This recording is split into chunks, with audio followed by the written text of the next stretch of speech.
Hey, what's going on, you guys? Welcome back. I know it's been a little while since my last video.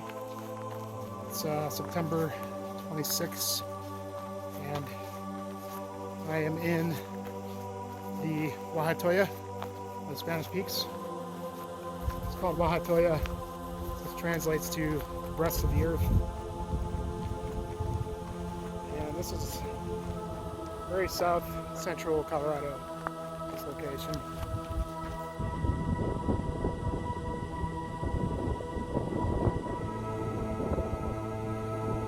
I come out here all the time. It's kind of a happy place for me. Some good hiking, but I'm really just kind of here to just hang out. I think I'll go climb the peak tomorrow, hopefully. I just got a chair, just a few things. I'm just gonna come sit out here up at this pass, make some dinner, listen to some music, and just enjoy it. You can see the peak right up there. That's the West Spanish Peak. The east is on the other side, so you can't see it from here. But we're gonna go up, way up there somewhere, find a good spot. So the route to get up to the peak is through this meadow, and it kind of just skirts through the forest here and switches back so you get above tree line here. And then this is the route to get up to the top, all the way up through here, there. This whole section is pretty steep. Almost doesn't look doable from here, but once you get up there, there's actually a cairned path that you can follow to get to the top.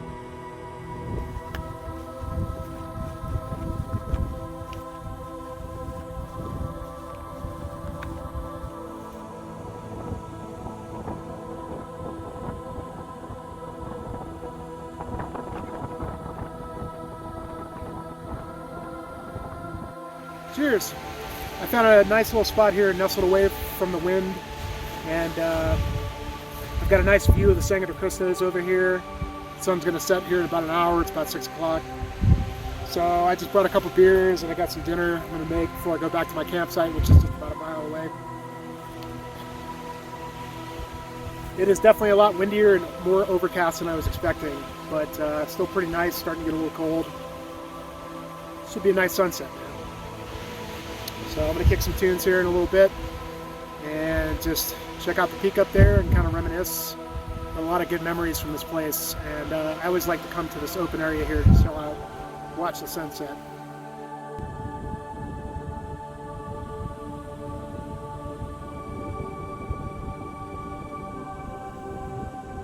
So I can show some vinyl, mostly like colored vinyl that I've got, and you know, I love colored vinyl. I know people are kind of like, black is better, or, you know, I don't really care, you know, what variants you got, or it's not really about that for me. I just find colored vinyl fun, and, you know, whenever there's a cool variant, I usually jump on it for something that I'm interested in buying.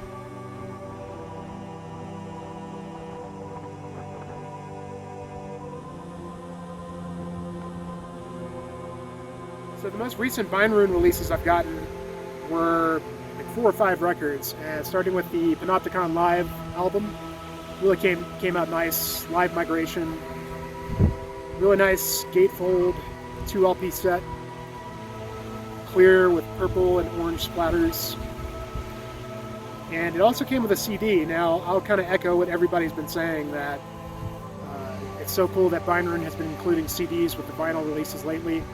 I think that's awesome. I love it. I wish more labels would do that. I enjoy having the CD. I can take it in my car.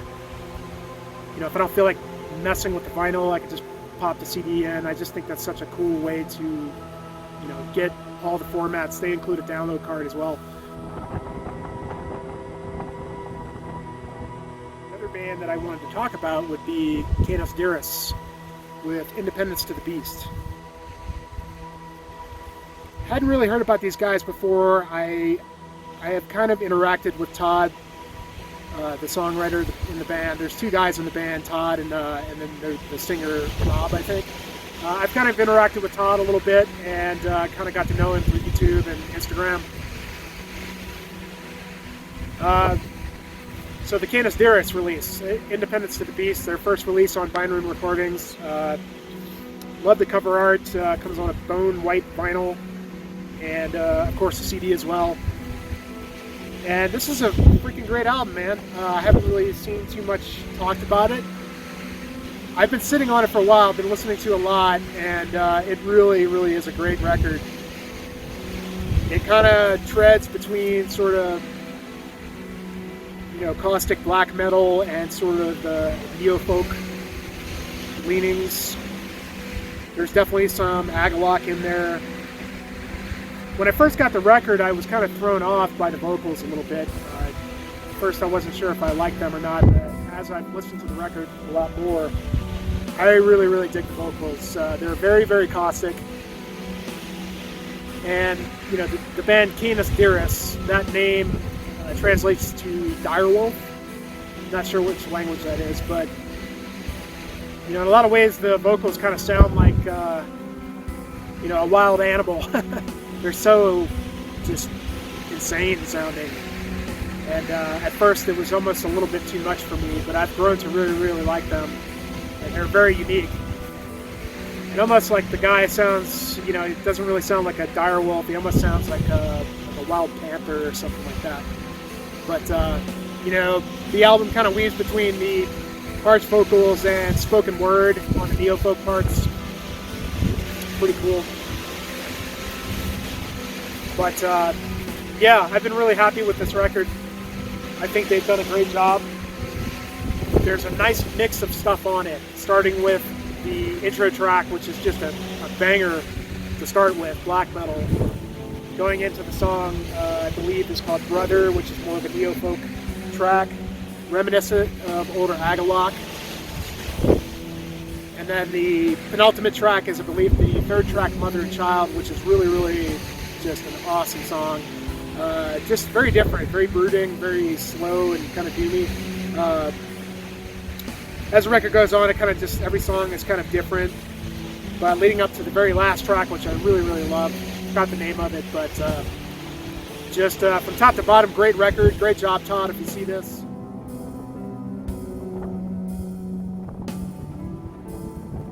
Glorious Dead, which is Marty's band. I've got that. Really nice vinyl, just sort of a merge pressing with a CD as well. And I didn't really know what to expect with this band, and you know, being that Bindrune releases mostly like atmospheric black metal, neo-folk type stuff, this is the first time they've released an actual death metal release. And it's really, really great. I was really surprised by it. It just kind of harkens back to old school. It's just like all the other stellar death metal releases that are coming out this year. I think The Glorious Dead, it really holds up with all those bands. What I really love about it is it's just got the killer trademark riffs, just channeling the old school. And I love the vocals. The vocals, the guy, his death metal vocals really are the kind that appeal to me. Very, just not too in your face, but you know, you can almost understand what he's saying. Very, very low, but not guttural, and just stellar death metal vocals. Really great record. Good job, Marty.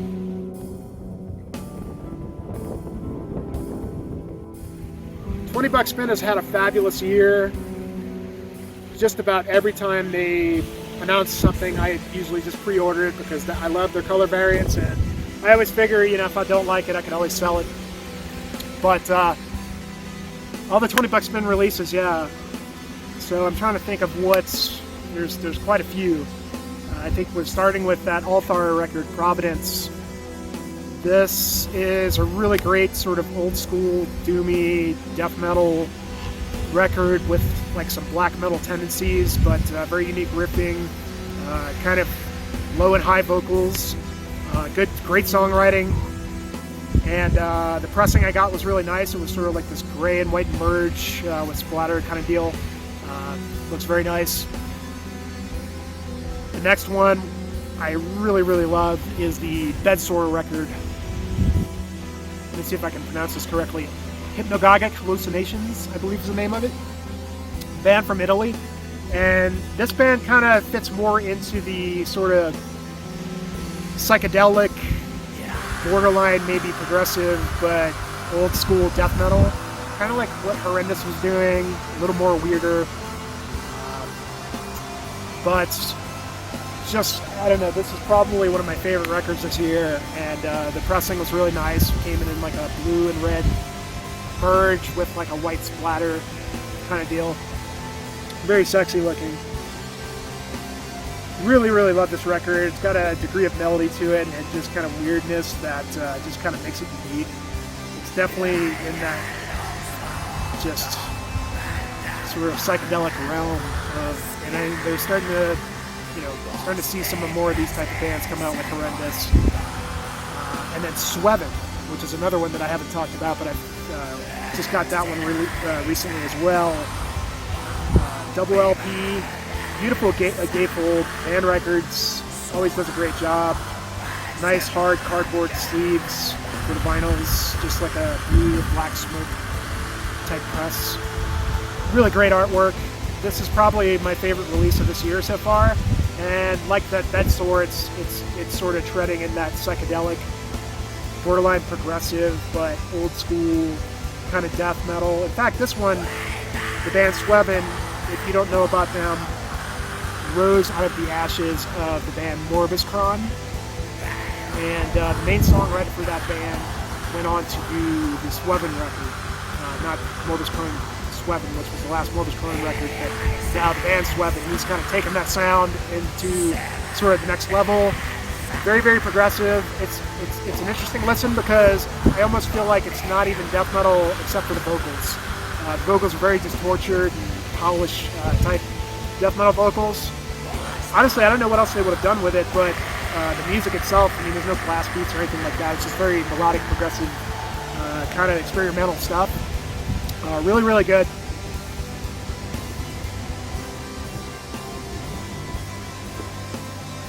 The band Necrot just released Mortal. And not really too familiar with this band before, heard a couple tracks, ordered vinyl. This is a very nice sort of purple with black and bone merge type vinyl. Nice spot gloss on the logo, on the artwork. I love the artwork on this one. I always felt like the band name Necrot was kind of goofy, but whatever. These guys turn out some really, really killer death metal. Absolutely just in the spirit of the old school, but just great songwriting, great riffs. Solos are awesome. Great vocals. It's an amazing year for death metal, and Necrot might be up there with the best.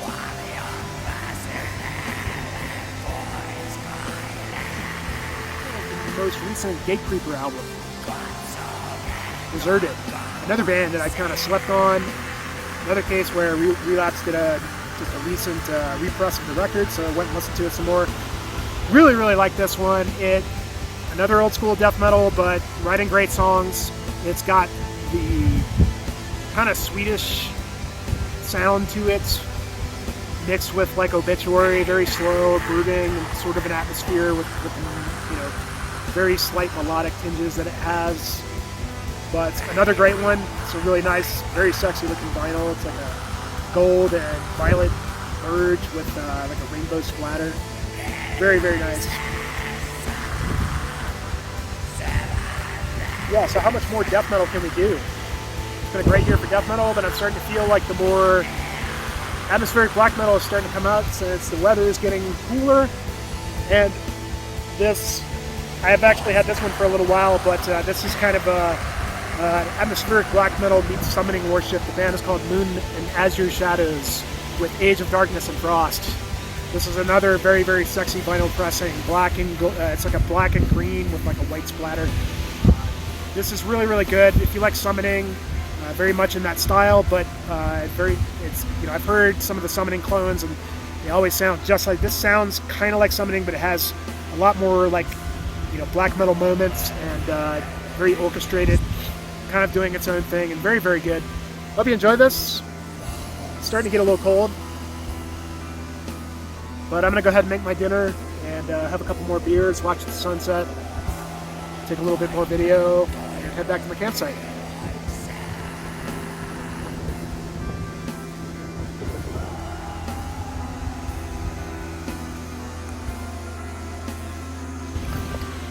It's a beautiful morning. Making my way up to the peak. These nice fall colors.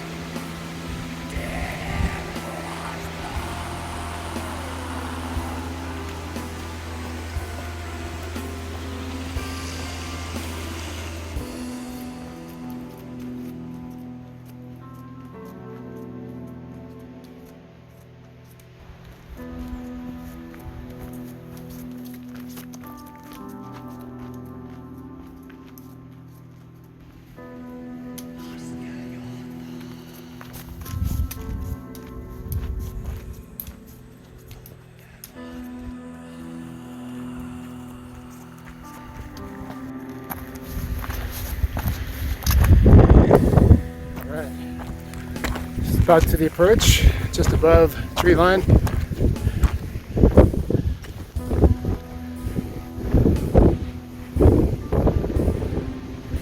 And you can kind of see the route back there. From here is the hard part. It's just a straight shot up.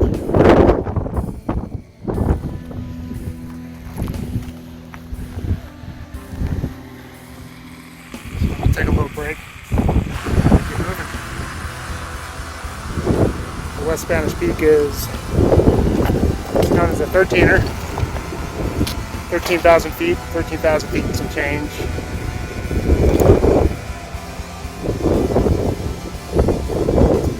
I'm starting to make a little bit of progress, kind of see where I came from down there.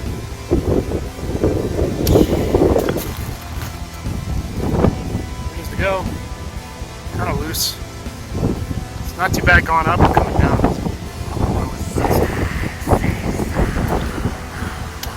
Putting another jacket on. It's gonna be cold.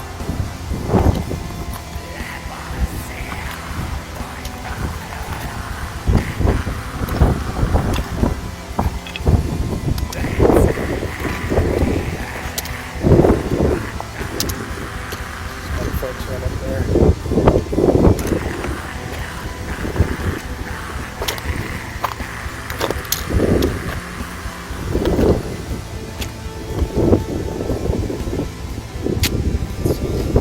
Here, just you can make out the cairn, walking the path.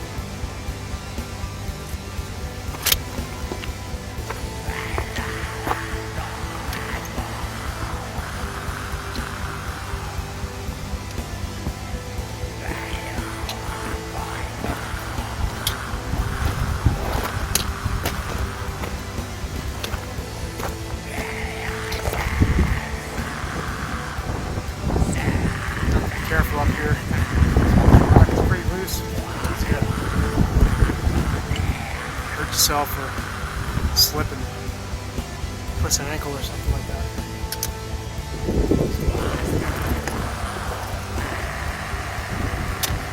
See if I can film this while I'm hiking up this. It's really tough.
people on the way up here. I haven't seen anybody else yet, so I might have the summit to myself. Nice.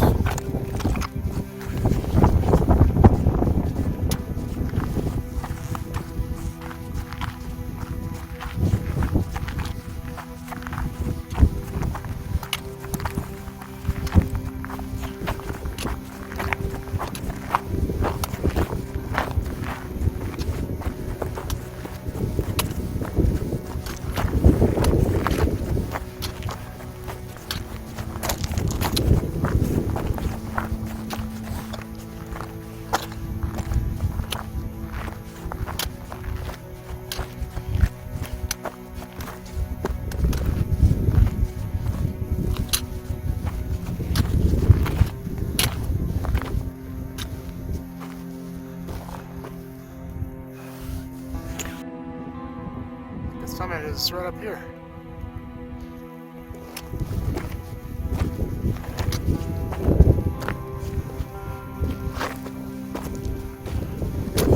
Oh yeah.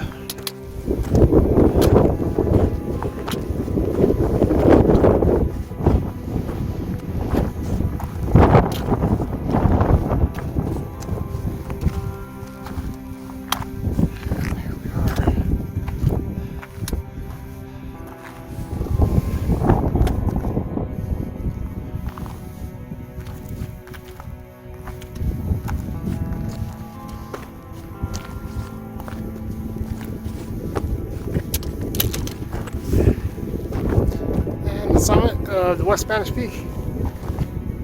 About 13,200 something feet, I think. And you can see off there in the distance, that is the East Peak over there.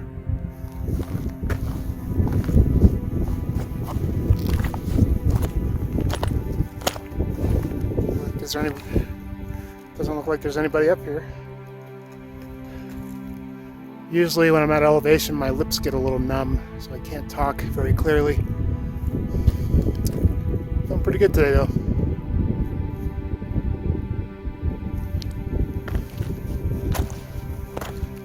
Oh, I'm so happy to be here. I can almost cry.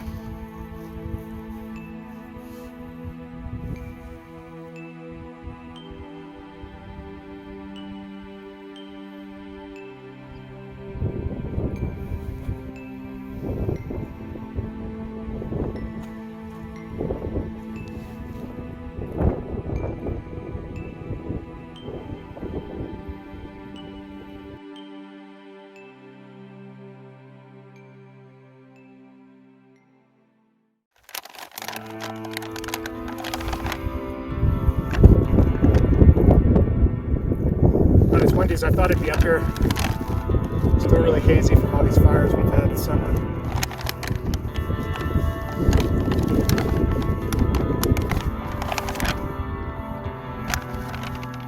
Well, I'm gonna get going.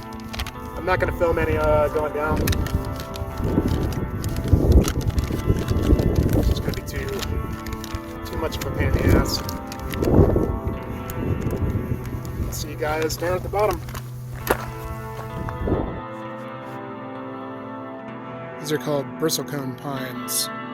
They're supposed to be over 1,000 years old. I'll show you a few of them. There's a bunch in this area.